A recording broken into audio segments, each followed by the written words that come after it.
He's currently a full-time student at Queen's University pursuing a degree in political science. He served 4 years in the United States Marine Corps. Sorry. Yeah, that's pretty good. Hand clap for that one. He's completed 2 tours in Afghanistan. Ambitious about life involved building a business that allows him to travel the world in his own way.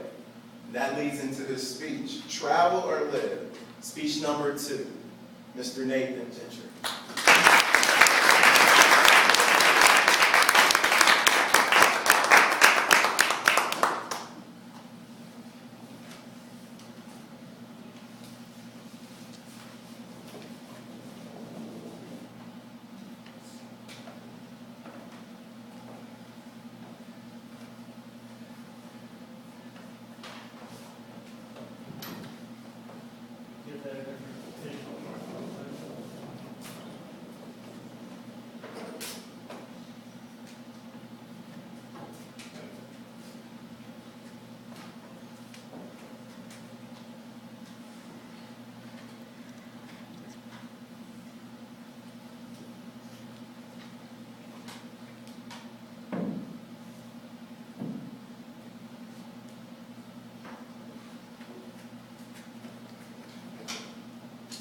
I'd like everyone to close their eyes for a minute.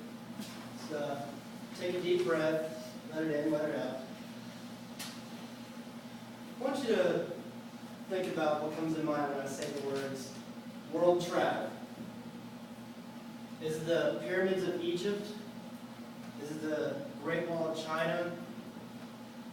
Or is it the snow-covered Alps in the backdrop of France? Open your eyes. Harry, what came to mind?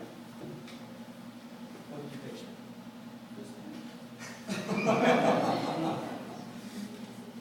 Tim, what came to mind when I said the words world travel? Combat. Very true, very true. I can understand that. So, whatever it might be, whether it be blue oceans, beaches, mountains, in my mind, there are 2 ways to experience these. You can either travel and vacation there for, let's say, a week, or you can live there. Now, why do I say there's 2 different ways? I think it all revolves around one word. That word is culture. And there's 3 points that lead into this.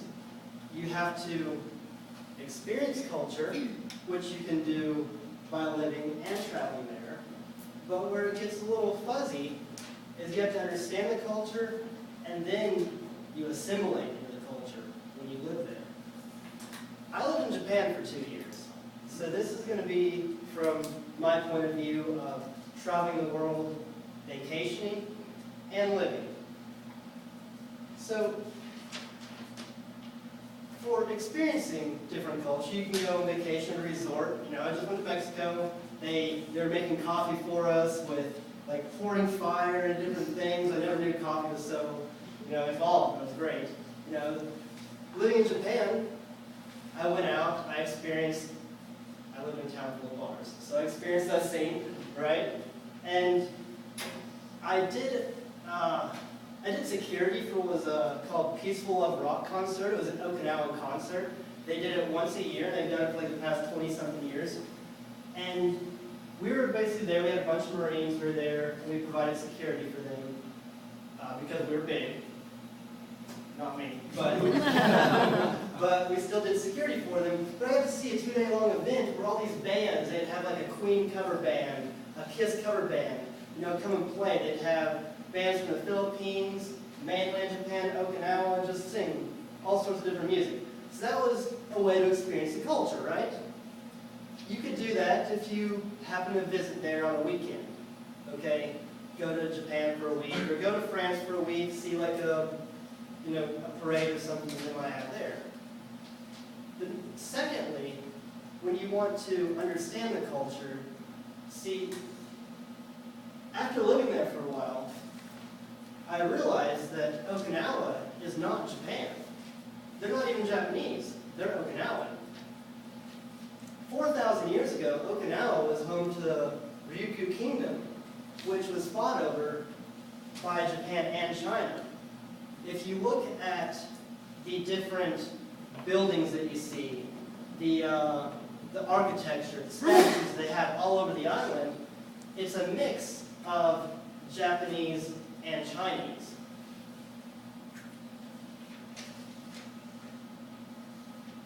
Another thing with understanding the Okinawan culture, which I thought was interesting, they don't know why American bases are there. They have no idea that World War II essentially happened and what the steps America took towards Japan, basically involving the dropping of the atomic bomb. They didn't know why we were there. The younger people just always knew American bases had been there. They didn't know about it. So that leads in from just experiencing, going there, to understanding the culture a little bit. And finally, you assimilate into the culture. And this is what's pretty cool, is after being there for 2 years, it happened quicker, you can see the locals walking down the sidewalk, and they know who you are, right? The guy who was working on my tattoo, that's where I got the half sleeve on my arm, I would see him walking down the sidewalk, be like, how are you? I would, say, I'm great, how are you? It'd be in Japanese.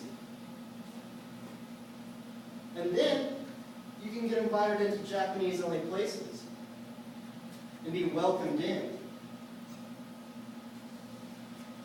Assimilating.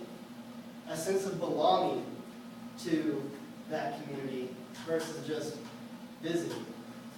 Now, the title is Travel or Live, which is better? My mind doesn't matter. Personal preference, neither one is better than the other. But what I will, there are always going to be two separate experiences for me, because I've traveled the world in combat. I've vacationed to resorts, to the Dominican Republic, Mexico. I've been on field ops in the Philippines. I've seen that culture, and I've lived in Japan. So it doesn't matter which you do, but in ending, I'll say there's a higher purpose, and that is just to travel. And I want to leave you with a quote from Mark Twain. And it says, "Travel is fatal to prejudice, bigotry, and narrow-mindedness." And many of our people need it sorely based on these accounts. Broad, wholesome, and charitable views of men and things cannot be acquired while vegetating in one little corner of the earth for all of one's life.